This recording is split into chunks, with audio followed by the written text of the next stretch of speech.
In this video, I'll be going over the math lab worksheet. So initially, I just want to outline a few very useful formulas. I'll do that towards the top of the sheet. The first one being the molarity formula. So for molarity is equal to moles over liter. That's one formula that you should know. The second one being the dilution formula. This one is C1 times V1 equals C2 times V2.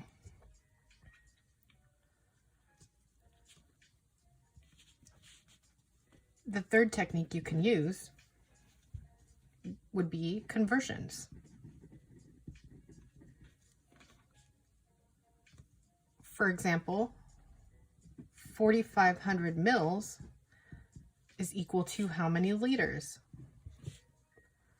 For this, I would start out with the volume that I'm given, so that is 4,500 mils or milliliters, and then I would plug in the conversion. So for every 1,000 milliliters, there is 1 liter, and then I would cancel milliliters. This would give me 4,500 divided by 1,000, which is 4.5 liters. So this is how you attempt conversions. And the last useful technique would be proportions.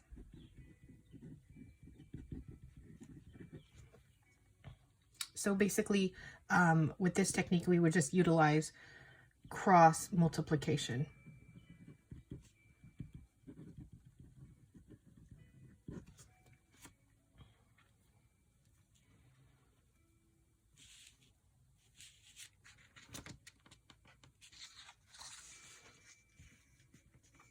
Before I get into the calculations, I just want to go over some common conversion factors. So for me, I did not memorize these common metric conversion units. I did not memorize the units in scientific notation. So what I chose to do was just memorize the conversions. So for volume, I just know that 1 liter is equal to 1,000 milliliters. 1 milliliter is equal to 1,000 microliters. And 1 microliter is equal to 1,000 nanoliters. For mass, the pattern is very similar.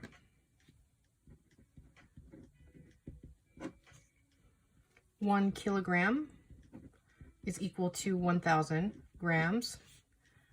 1 gram is equal to 1,000 milligrams. And 1 milligram is equal to 1,000 micrograms. And going one step further, 1 microgram is equal to 1,000 nanograms. This is also very similar for molarity.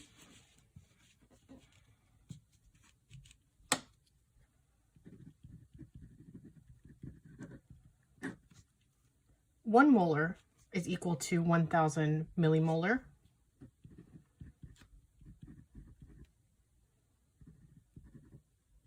And this is for concentration.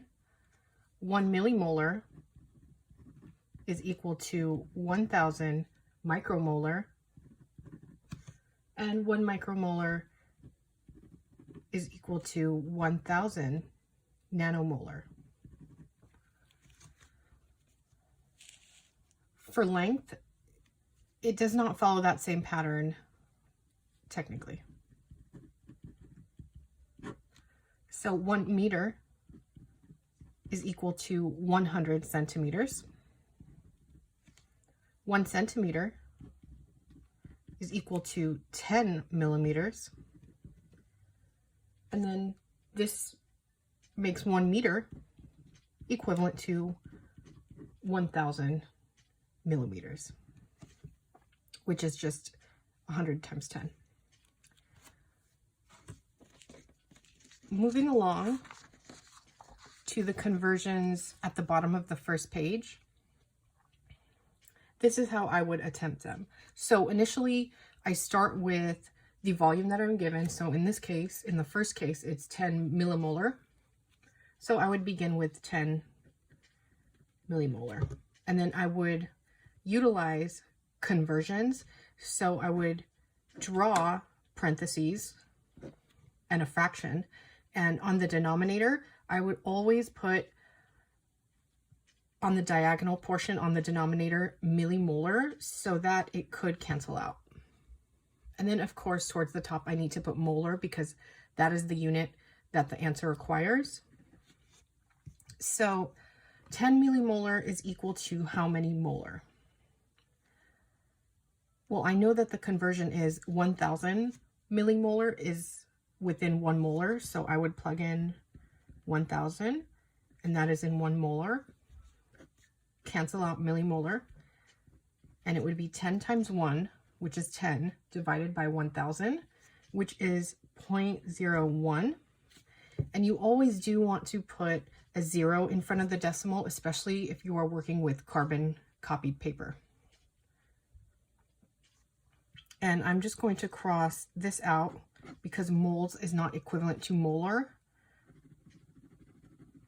so you don't need that. The next conversion problem, 1 micromolar is equal to how many millimolar? Again, I would begin with 1 micromolar. So I'll do that on the left. 1 micromolar. I do know that there are 1,000 micromolar in 1 millimolar of a solution. And I would cancel out micromolar in both cases. 1 times 1 is 1, divided by 1,000 gives me 0.001. And you always do want to add that 0 in front of the decimal. For this next conversion, 1 liter, I just know that that is equivalent to 1,000 milliliters for my conversions, from my conversion factors originally.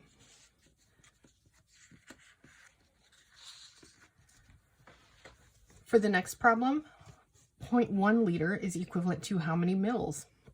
So in this case, of course, I start out with the volume or any quantity that I'm given, and I would draw parentheses and a fraction, and on the denominator goes the liter unit so that I could end up canceling. On top will go mils or milliliters, and the conversion factor for this is that 1 liter contains 1,000 mils or milliliters. So 0.1 times 1,000 divided by 1 gives me 100 mils. For the fifth conversion problem, there's 0.1 mil and you want to figure out the equivalency in microliters. So I would begin with 0.1 mil. And then the conversion for this would be 1 mil or milliliter is equivalent to 1,000 microliters. Canceling out mils, 0.1 times 1,000 divided by 1 is equal to 100. So the answer here is 100 microliters. The final conversion problem, 10 milligrams is equivalent to how many grams? I would again begin with the quantity that I'm given. So 10 milligrams. Draw my parentheses. On the bottom, on the denominator, I would indicate how many milligrams there are in 1 gram, which is 1,000. And again, I do place milligrams down here so that I am able to cancel. And then once I do that, I add the 1,000 milligrams, which is the conversion for this. And there's 1,000 milligrams in 1 gram. 10 times 1 is 10, divided by 1,000 leaves me with 0.01. So 0.01 grams. And again, I do always place the 0 in front of the decimal. So keeping these in mind, We will be utilizing maybe one of these formulas or techniques for a math problem or a calculation, or you might even utilize all four. So let's go on to the next page. I won't go over scientific notation in this video. I'm going to skip some pages. So how would you prepare 200 mils of 1x TAE solution using 50x TAE stock solution? So in this case, I am going to use C1V1 equals C2V2.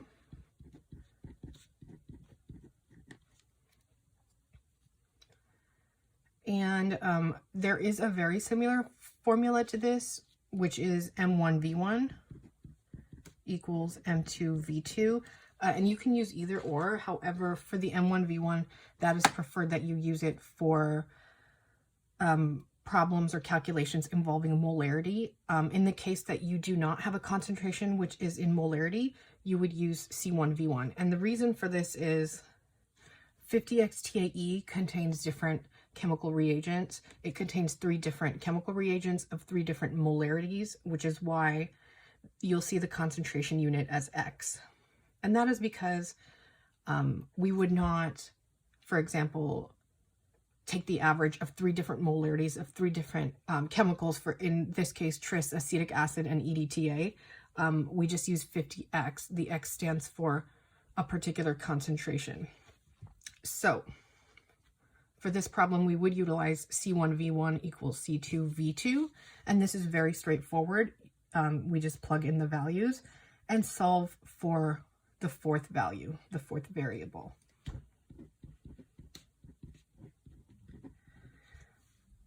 So my original concentration is 50x. How much of the 50x TAE stock do I want to measure out to create 200 mils of 1x? I don't quite know yet, so that is my variable. My final concentration is 1x. And the final volume that I do need of 1x is 200 mils or milliliters. So let's multiply out both sides. So this leaves me with 50V. It's a tiny v. You could use a smaller x if you'd like for the variable. In this case, I have 50V equals 200. So if I divide 50 by both sides,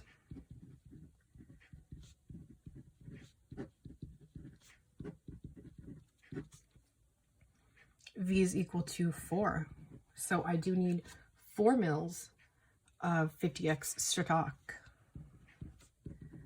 So 4 mils of 50x TAE stock. And do I need water in order to dilute it down? I do. So in this particular case, you could just take the total volume and subtract that amount, and it would leave you with the correct amount. The correct volume, in this case, I just know that it's 196 mils of water. So that is how I would solve this problem.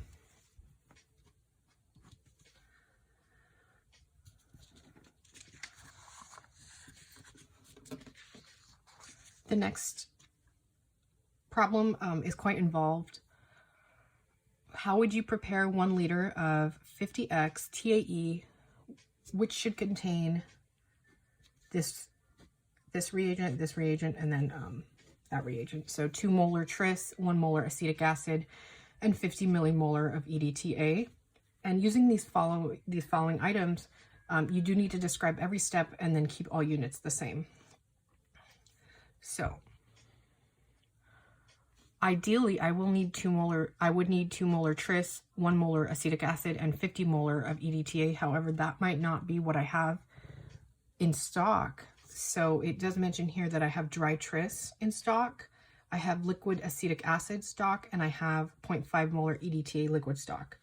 So I do need to make different solutions and then combine them and then dilute them with water in order to achieve 1 liter of 50x. What I would do initially is list what I need and then list what I have in stock. So I do need 1 liter of 50x TAE.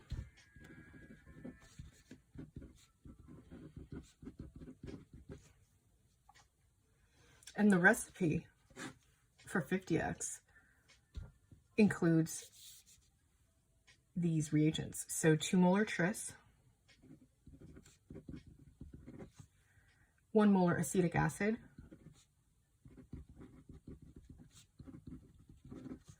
and then 50 millimolar EDTA. In stock, I have dry tris,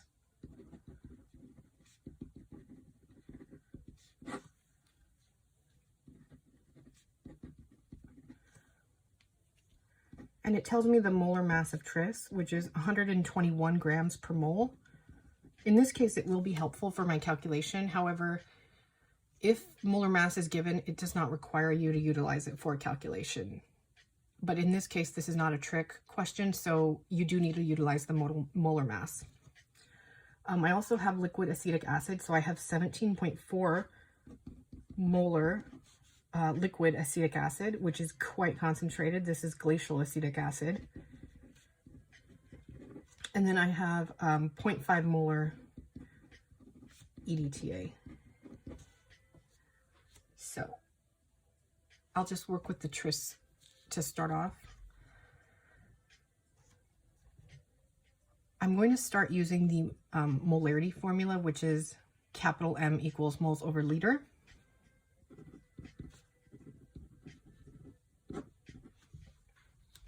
And I do know that I need 1 liter in my ending solution. So I'll plug in 1 for the liter. Moles is X because I do not know just how much I need, but I do know that I need a 2 molar tris solution. So I will go ahead and place a 2 in front of the molar.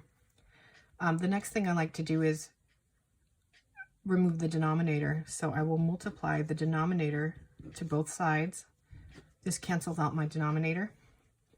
And it leaves me with X amount of moles equals 2. And so I proceed with a proportion. So to do proportions, you just compare 2 fractions. So, and you can do this in a few ways, but for example, 1 mole equals 121 grams of tris. 2 moles will equal X grams. And of course I could do this mentally, but just for the sake of having a complete calculation, I will show the conversion or the proportion. So I would cross multiply.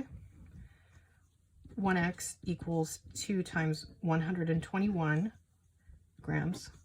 So X equals 242 grams of tris. So I know that is 1 part. Next, I have the 17.4 molar acetic acid, and I'll move down here for that.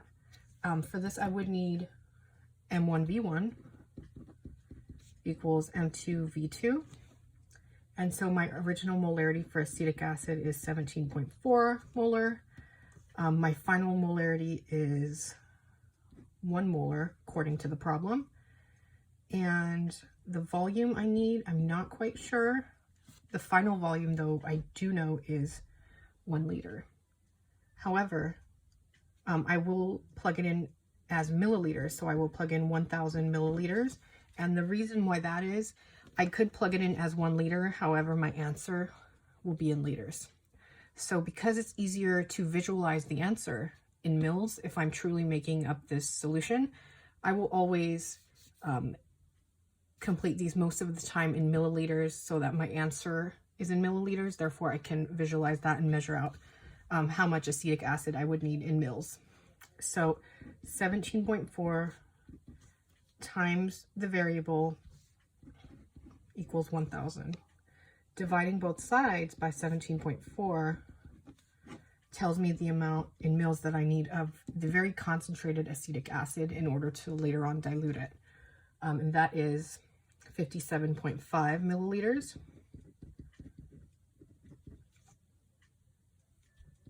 of acetic acid stock.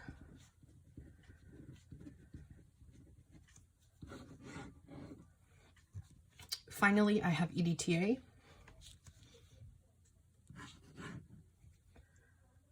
Uh, 0.5 molar EDTA. that I do have in stock. For this, I will use a conversion in order to convert it over to millimolar. So 1 molar equals 1000 millimolar. And I cancel out molar. 0.5 times 1000 divided by 1 gives me 500 millimolar. However, I'm not quite done with this problem because all I did was convert from molarity to millimolar regarding the concentration of EDTA. I have not quite figured out how much of the 500 millimolar, which is equal to that, I would need in order to create a 50 millimolar solution. So for this, I would again utilize M1V1 equals M2V2. So starting with 500 millimolar and ending with 50 millimolar, I would then plug in the final volume which I need, which is 1000 milliliters. Again, because I would prefer my answer in 1000 milliliters in this case. This brings me to 500V equals 50 times 1000, which is 50,000. And in this case, dividing 500 from both sides leaves me with V equals 100 mils of EDTA stock.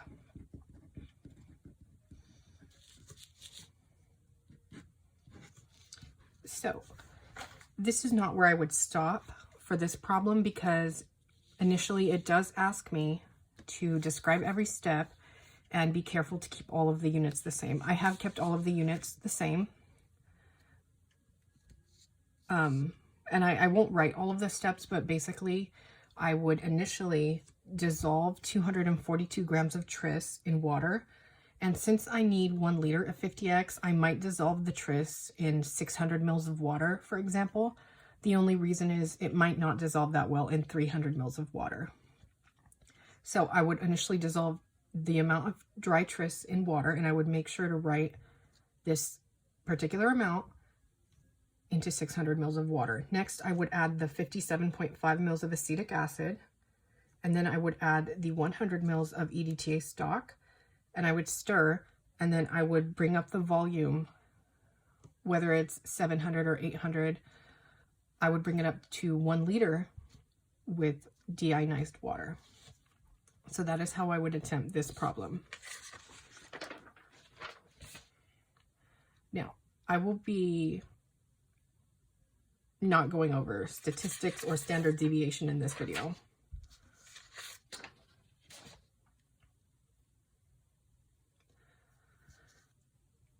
Problem number 1. The radius of a hydrogen atom is 2.5 times 10 to the negative 11 in meters. Express this number in standard notation. So originally I would write down 2.5 and then I would move to the left 11 times. So 1, 2, 3, 4, 5, 6, 7, 8, 9, 10, 11. And my final decimal would go to the left. Therefore, the final answer would look something like this.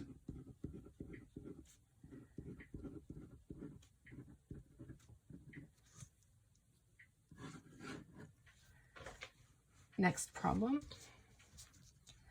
So the average person blinks 15 to 20 times per minute. How many times does the average person blink in an hour?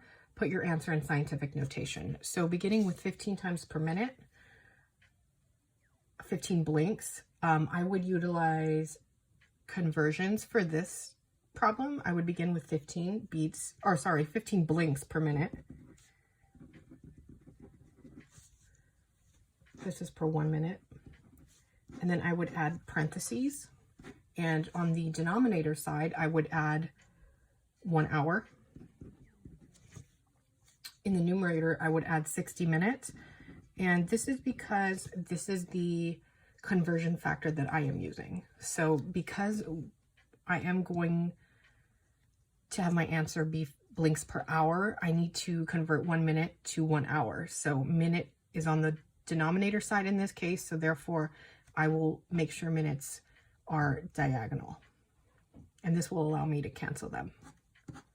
So 15 times 60 divided by 1 results in 900 blinks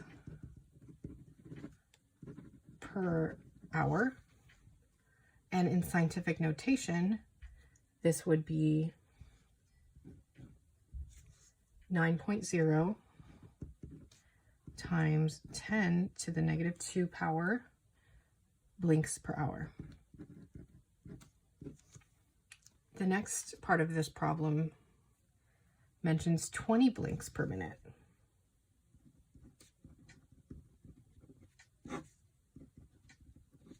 Again, there are 60 minutes in 1 hour. So minutes cancels out. 20 times 60 is 1200 blinks per hour. Or 1.2 times 10 to the third power BPH. Those are my answers there. Number 3, a human heart beats an average of 80 beats per minute. How many beats is this in an hour? Express your answer in scientific notation. So there are 80 beats per minute. And again, there are 60 minutes in 1 hour. Canceling minutes. 80 times 60 is 4,800.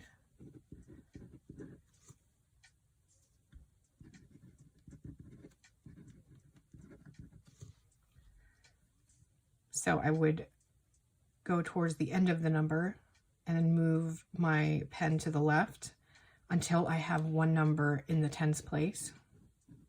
So the answer is 4.8 times 10 to the third power beats per hour.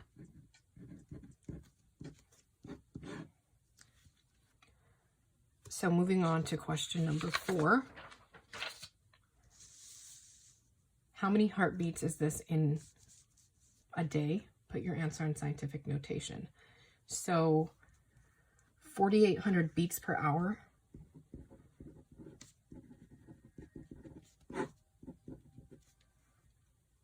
One day contains 24 hours.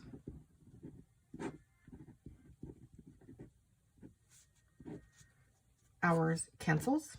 4,800 times 24 divided by 1 is 115,200 beats per day. And in scientific notation, beginning at the end of the number, moving so that there's one number in the tens place.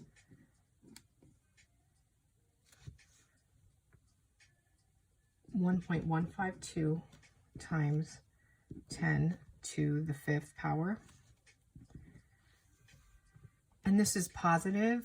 The exponent is positive because going the other way around to achieve the full number, I would move my decimal place to the right 5 times in order to achieve the full number. So that is why this is a positive exponent.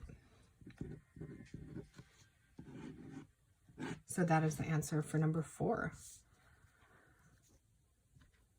Number 5, about how many heartbeats is this in 1 year? Put your answer in scientific notation. So 115,200 beats per day.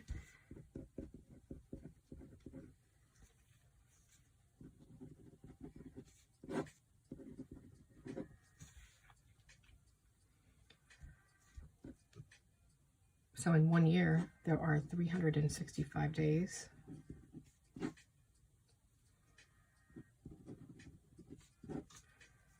Days cancels. 115,200 times 365 gives us 42,048,000.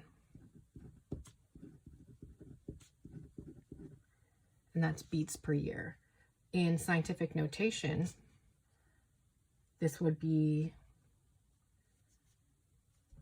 4.2048 times 10 to the 7th power. And this is because moving my decimal to the right 7 times, 1, 2, 3, 4, 5, 6, 7 would allow me to achieve the full number. And the units for this are beats per day, or sorry, beats per year.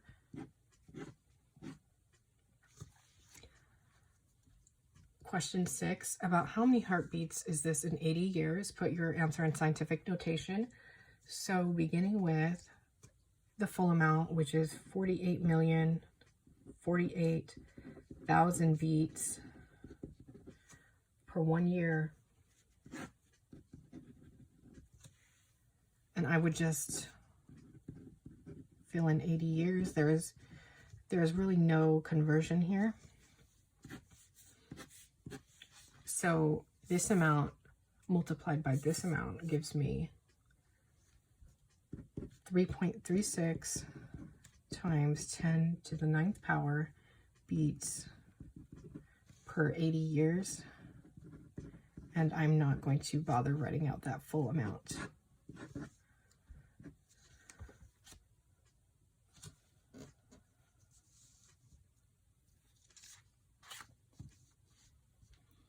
Number 7, how would you prepare 200 mils of 1x-TAE? I already went over this problem prior to the 50x TAE problem, so I'll skip that.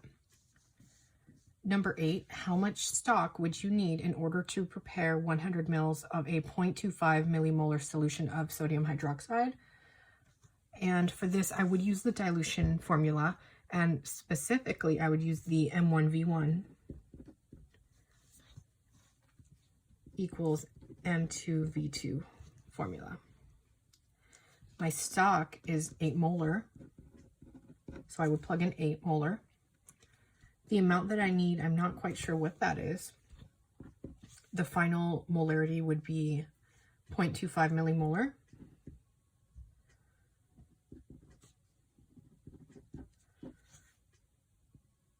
And the final volume would be 100 mils. Initially looking at this problem, there is an issue here. If you recall, I mentioned I usually keep my volumes in the same units. For example, if I want to visualize my answer in mils, I will put my final volume in mils instead of liters. And that is so that I can maintain the correct answer. So you always need to have like units. In this case, these are not like units. So if you attempt this problem in this manner, you will get an incorrect answer.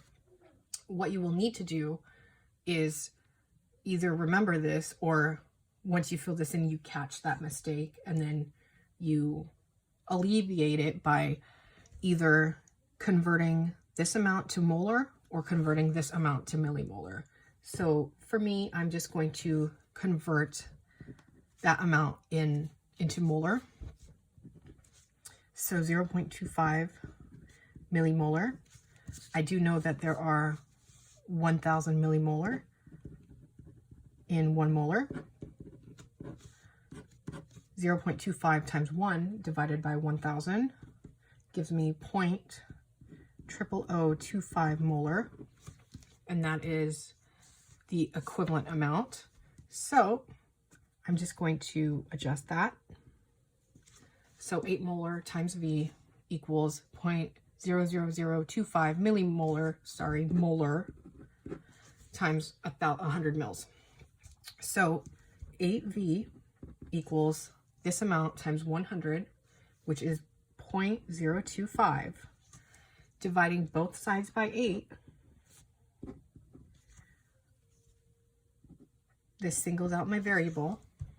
V is equivalent to 0.025 divided by 8, which is 0.003125 mils of 8 molar NaOH. And this is a very tiny amount. You could not measure this out with the graduated cylinder. You would use a micropipette to measure this out. And if you did use a micropipette, it would be 3 microliters, 3.12 microliters. Anyways, so For this problem, I would need that volume of 8 molar NaOH brought up 100 mils. And just to drive this point, I'm just going to convert it on over here into microliters.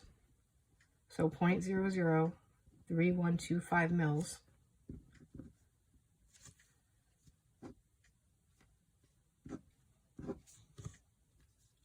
on the denominator. I will input the conversion for mils, which is that 1 mil contains 1,000 microliters. And then complete that calculation briefly. So 0.003125 multiplied by 1,000 gives me 3.125 microliters of the same 8 molar NaOH. However, this is the correct answer. If you did actually need to create this solution, you would need a micropipette in order to measure out that equivalent volume, but in microliters. And then you would use something like 96 mils in order to bring that up with water. It would technically be 96.875 mils of water in order to create this 0.25 millimolar solution.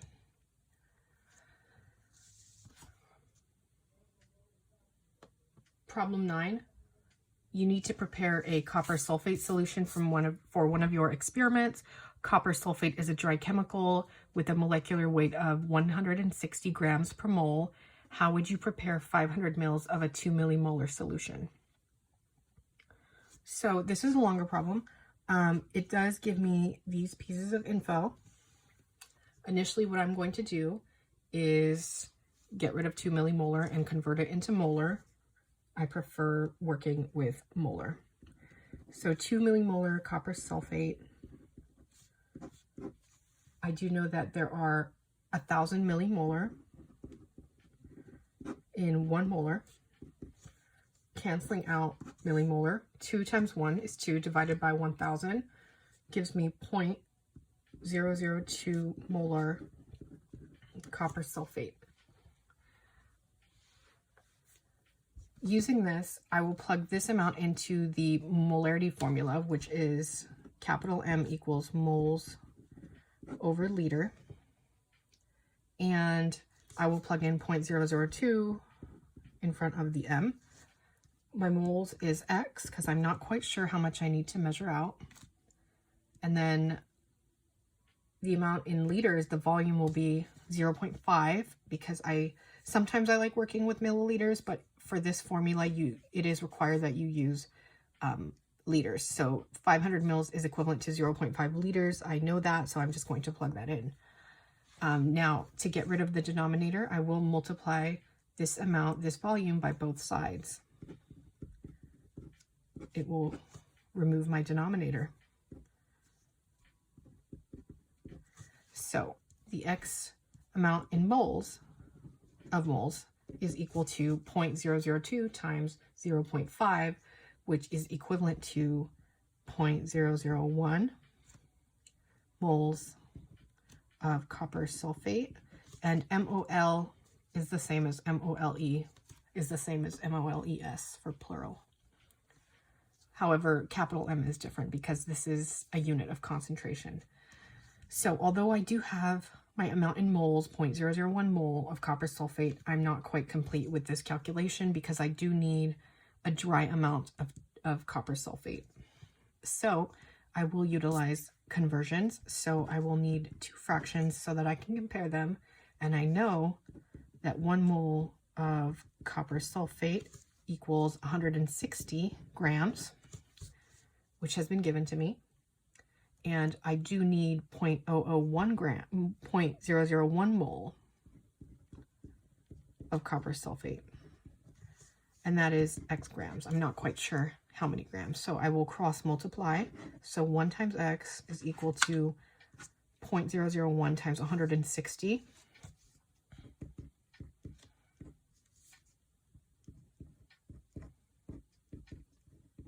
So x equals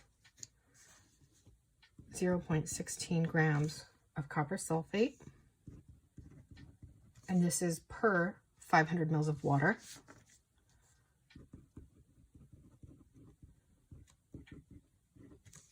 And it's always nice to add in just how much water, the volume of water that you would use. It's helpful to visualize. Question 10. You want to make 500 mils of a 5 millimolar ampicillin solution out of powdered amp. Ampicillin has a molar mass of 349 grams per mole. How much powder would you weigh out and give your final answer in milligrams? So this might seem complicated, but the first thing I would do is convert 5 millimolar into molar. So 5 millimolar, I do know that the conversion rate is 1000 millimolar in 1 molar, canceling out millimolar from both sides.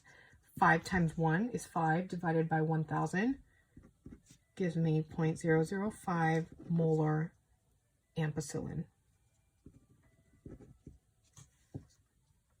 Plugging in this molarity into the molarity formula just as I did above. Molarity equals moles over liter. My moles designated by X because I'm not quite sure how much I would measure out, and my molarity is 0.005. And then the amount in liters is 0.5 because I will need it in liters for this formula to work out. Multiplying the denominator to both sides will allow me to get rid of this part. 0.005 times 0.5 is equal to 0.0025 moles of ampicillin, but I'm not quite done.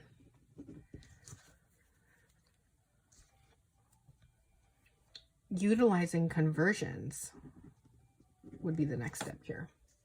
So if 1 mole of amp equals 349 grams,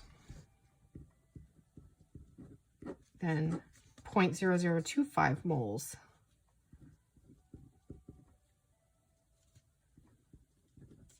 is equal to how many grams? Not quite sure, right?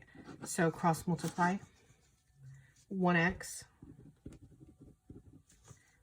and I'll bring that down here. 1x equals 0.0025 times 349. X equals 0.8725 grams of ampicillin. However, I do need the answer in milligrams, and a lot of times this might be ignored. However, I do need it in milligrams. So doing a quick conversion will give me 872.5 milligrams of ampicillin, which is my final answer for problem 10. And the way I would do that really briefly is I would begin with the amount I'm given, which is 0.8725 grams, and then I would draw parentheses on the bottom. I would place 1 gram, and on the numerator side, on top of the fraction, I would input 1000 milligrams. So basically 0.8725 times 1000 is equal to 872.5 milligrams of ampicillin, which is the correct answer for this problem. Now, number 11, 0.2 milliliters of milk was added to 4.8 milliliters of water. What is the dilution factor? So 0.2 mils plus 4.8.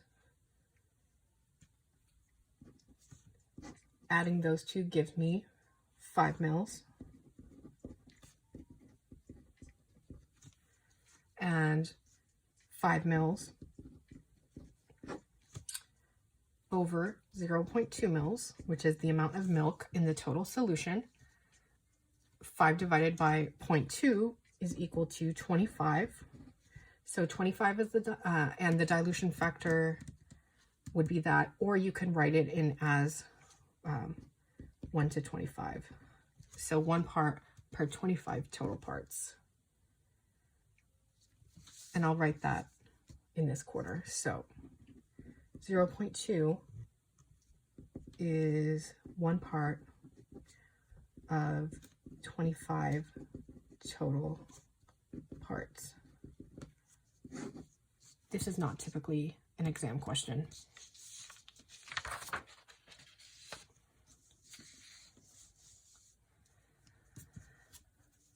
Okay. Question 12, how would you prepare 150 mils of a 5% boric acid solution? Initially, what I would do is take that amount, the percent amount, and change it to grams and place it over 100 milliliters. So 5% is 5 grams over 100 mils. Using this, I would insert it into a proportion, which is just 2 fractions that I compare. So 5 grams is typically out of 100 mils, and that leads me to a 5% solution. However, I do need 150 mils. So how many grams would I need? And I would cross multiply. 5 times 150 is equal to 100 times x. So I would write 100x equals 5 times 150. And this is 100x equals 750. Dividing 100 by both sides leaves me with x equals 7.5 grams of boric acid. And just to emphasize the percent solutions, if you need a 5% solution, it's 5 grams over 100 mils. A 0.5% solution is the same as 0.5 grams over 100 mils. If you need a 2% solution is the same as 2 grams over 100 mils. And again, you would start with the percent amount in grams over 100 mils, and then you would compare it to another fraction in which you have the volume, and that in that manner you would be able to find out the mass in grams. So for example, if I need a 3% agarose gel, 3%, right, 3 grams over 100 mils, but I typically don't need like 100 mils of a gel. So I might need 50 mils. And in this case, I would compare them. So 3 times 150, 3 times 50 is 150. And then 100x equals 150. In that case, x is 0.5. Just to show that down here, cross multiply, 100x equals 3 times 50.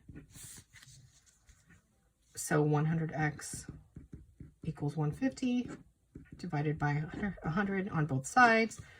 X equals 1.5. I think I said 0.5. I misspoke.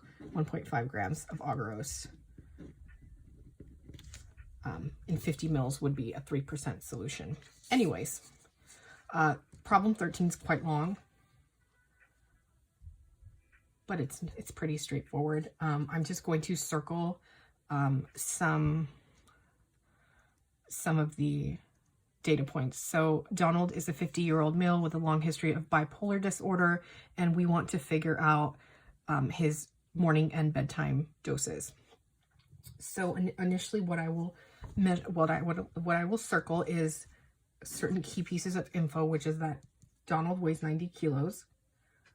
and you want to treat him with a medication at 30 milligrams per kilo per day of weight. So 30 milligrams per kilogram of weight. And then you cannot dose him greater than 250 milligrams. And so typically we're going to do this twice a day. So I will write down the info that I've understood from this prompt. So that is 30 milligrams of medication per kilogram per day. So placing this into a conversion, so 30 milligrams will be administered per 1 kilogram. And so how much does this patient weigh? This patient weighs 90 kilos. And I don't put anything on the denominator portion because I just don't need to. In this case, I can just cross out 90 kilos. And the only way you will know in what cases you do need full conversion or in what cases I disregard the denominator, and that is just through practice. So, but in this case, I just need 90 kilos and I can cross out kilograms. 30 times 90 is 2,700 milligrams of medication. In this case, Olanzapine. And this will be split into 2 times per day. So that is 1,350 milligrams Olanzapine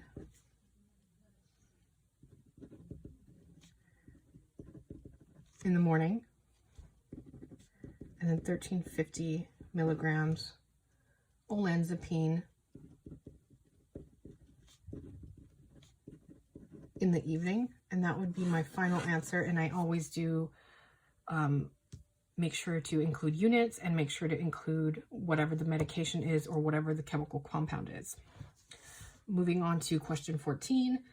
This is about a cat that has arrived at a veterinary clinic. So in this case, I'm going to just circle key pieces of information. For example, the cat weighs 5 kilos. This cat needs a drip medication at 5 mils per hour.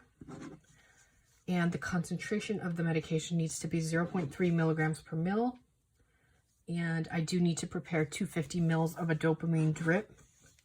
And then I technically don't have the concentration I need, but I do have a stock concentration of dopamine at 200 milligrams per 5 mils.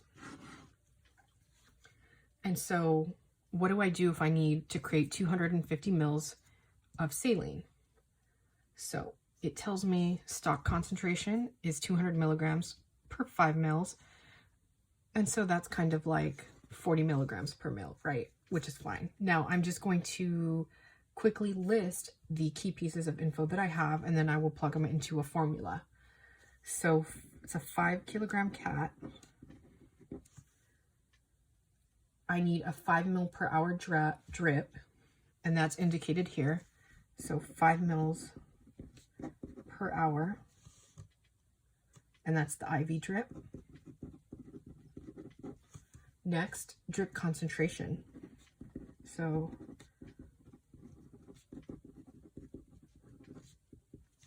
.3 milligrams per mil.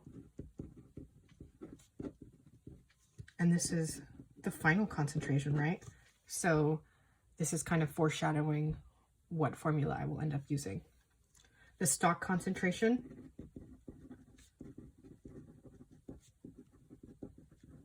is 200 milligrams per 5 mils. And I know they simplified it. However, I'm still going to use the original that I circled. So for this, I will use the C1V1 formula. This is identical to the M1V1 formula, except in this case, concentration is not given in molarity. So just to be correct, I will use C1V1 equals C2V2. And so I will plug in 3 values, leaving me with 1 variable that I need to solve for. So the original concentration, which is this, is 200 milligrams per 5 mils. And I'm just going to draw it in here as a fraction, because why not? That is C1. V1, not quite sure how much I need to measure out, right? Of the stock. The final concentration is 0.3 milligrams per 1 mil. And my final volume is 250 mils. And so just looking at this, all my units are like, so milligrams per mil, and then my final volume is in mils, therefore my initial volume will also be in mils, which is fine. Now I can divide, right? So 200 times V divided by 5 is the same as 200 divided by 5 times V. So this is just 40 times V, and I'll bring that here, equals 0.3 times 250 divided by 1 is 75. And dividing 40 by both sides, dividing both sides by 40 is what I meant to say. V equals 1.875 mils of dopamine.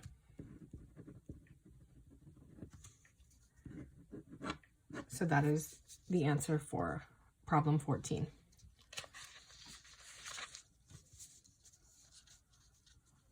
For problem 15, a patient has been brought into the ER and you do need to administer anti-epileptic meds.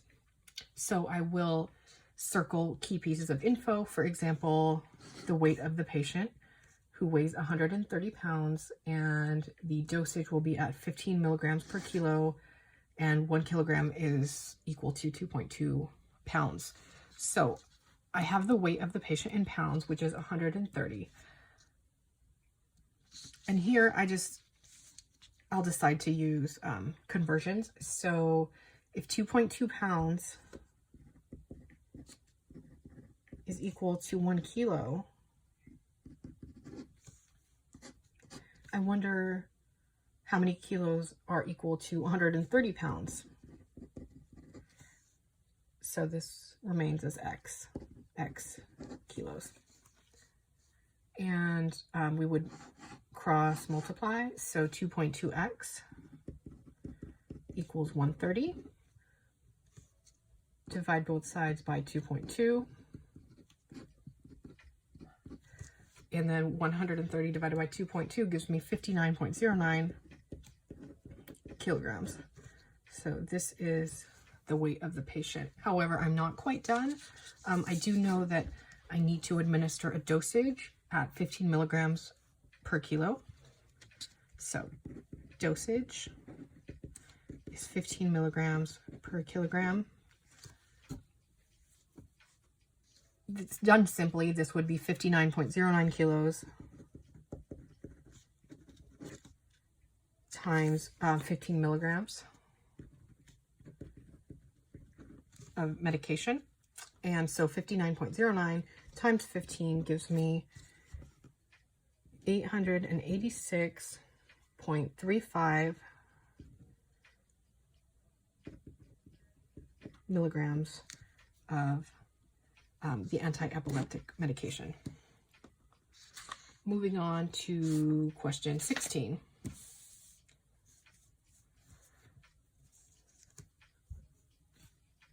So this is a similar problem. I'm just going to circle key pieces of data. So a patient weighs 250 pounds. I need to administer medication at 1 milligram per kilogram. And how many milligrams will he require? So let's start out with 2.2 pounds. This is equal to 1 kilogram. If the patient weighs 250 pounds, we need to figure out how many kilograms that is.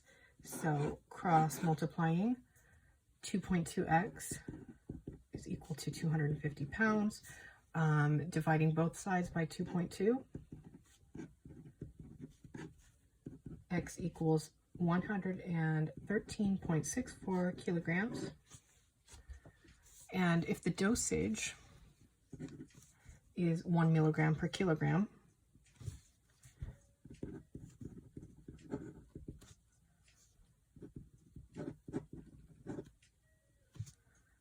I'm just going to multiply 113.64 kilos times 1 milligram, which results in 113.64 milligrams of lidocaine.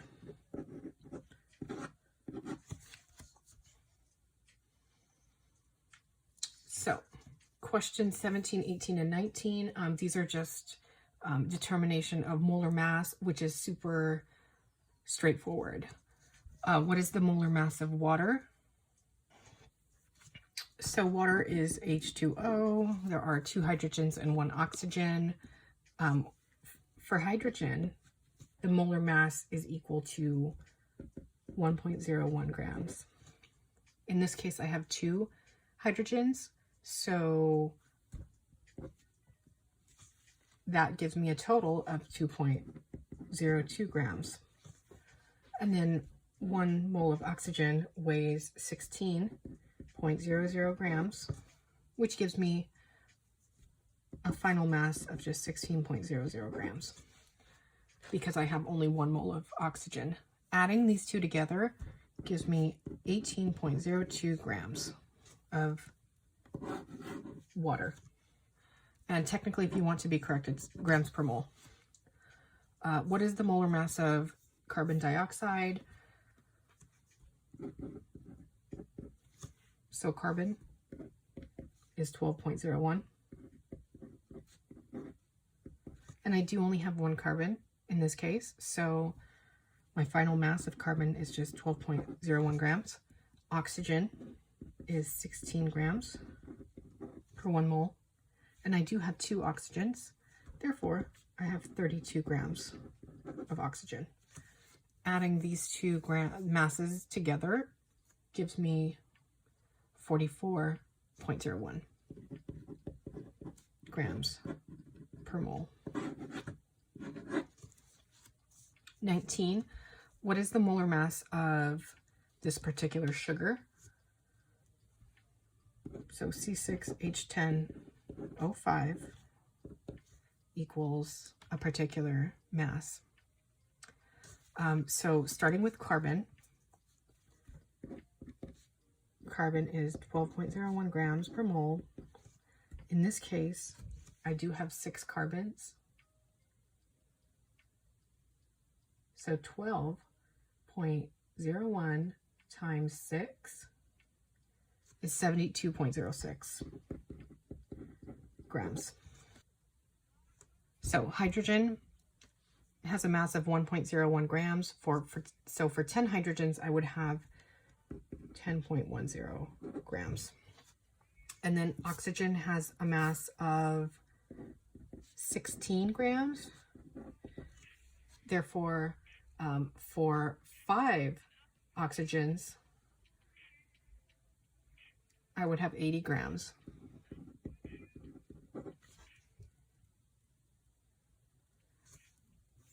Adding all of these together, I have a sum of 162.16 grams per mole.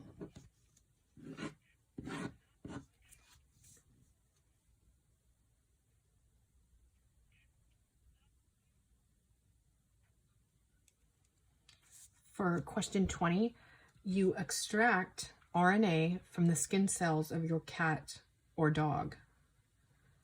After purifying it, you measure the RNA concentration to be 300 nanograms per microliter. If you need 10 microliters of a 60 nanogram per microliter concentration, how would you dilute it? So initially, I will just circle these key pieces of information, and then I will plug them into some kind of dilution formula so that I can dilute the stock concentration. In this case, I would use C1V1 equals C2V2 And I would plug in the original concentration, which is 300 nanograms per microliter. And this is per 1 microliter.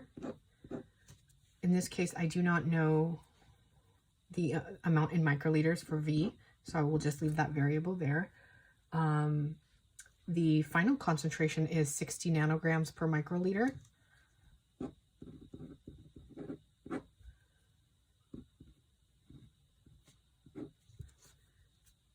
And then the final volume is 10 microliters.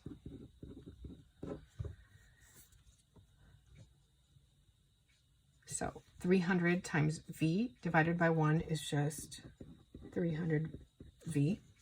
And this is equal to 60 times 10, which is 600, divided by 1, which is still 600. And this leads me to 300 V is equal to 600. Now, dividing 300 by both sides,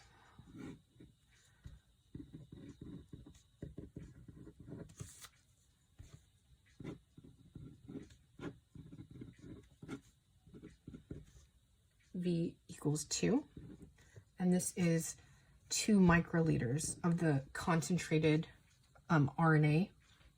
So for an especially correct answer, this is how you would write it. So 2 microliters of the concentrated 300 nanograms per microliter RNA plus 8 microliters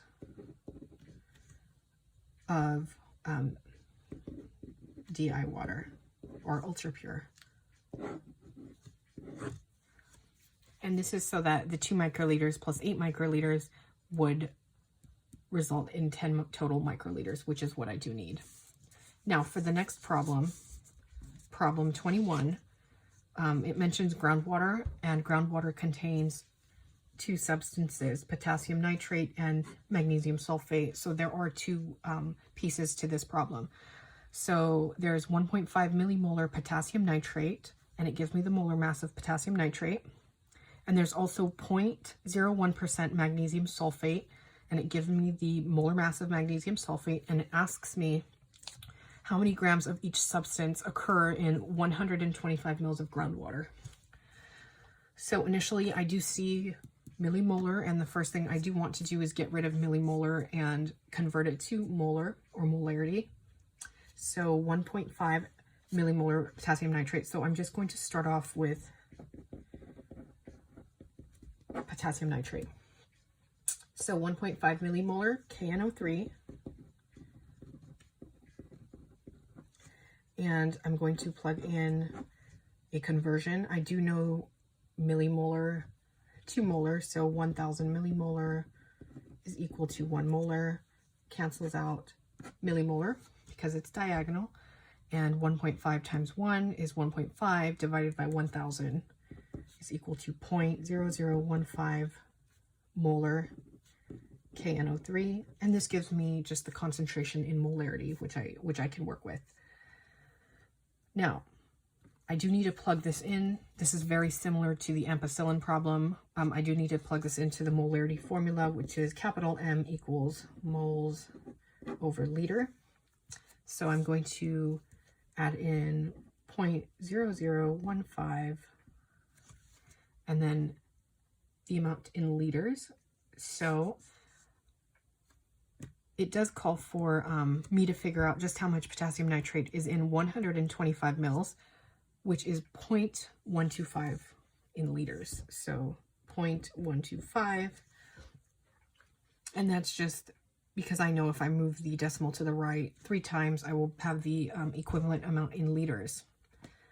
Now, the moles is X. In this case, it will not always be the moles that are the variable, but in these problems, it seems to occur like that. Now, multiplying the denominator to both sides will allow me to get rid of the denominator. Now, 0.0015 times 0.125 gives me the amount in moles. So X equals 0.0001875 moles of KNO3. And so I have the amount of moles, but I am given the molar mass, right? And that is helpful in this case, not in all cases, but in this case, I will utilize it. So if I know that 1 mole KNO3 is equal to 101.1 grams of KNO3, then how many grams is this equivalent to? So this amount of moles gets plugged in. And I always like to include the units and also include the chemical that I'm working with. And this is X grams. And so then I cross multiply 1x equals 101 times that amount. And so in this case, I will just write it up here. So X equals 101.1 times 0.0001875, and this gives me 0.0189 grams KNO3, and this is in 125 mils of groundwater. Now, for the second part of this problem, it tells me that there's also magnesium sulfate at a percentage, 0.01%, and it gives me the molar mass. However, in this case, this is a trick. You will not utilize the molar mass for magnesium sulfate because it is a percentage problem. So I'm going to work on that up here. So for magnesium sulfate,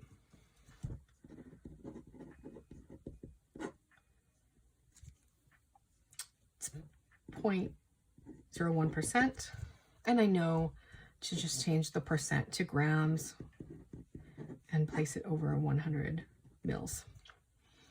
And so this is typically how much magnesium sulfate you would find in this particular groundwater, but I do want to figure out the amount in grams in 125 mils. And so it's X grams, and I would cross multiply.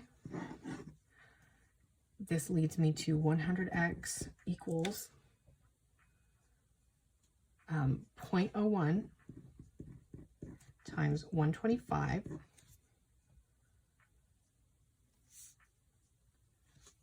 which equals 100x is equal to 1.25, and then dividing both sides by 100, x is equal to 0.0125 grams magnesium sulfate. And so that concludes question 21. Now, question 22 entails standard deviation, and so I am just going to skip this. So that concludes the math lab worksheet review.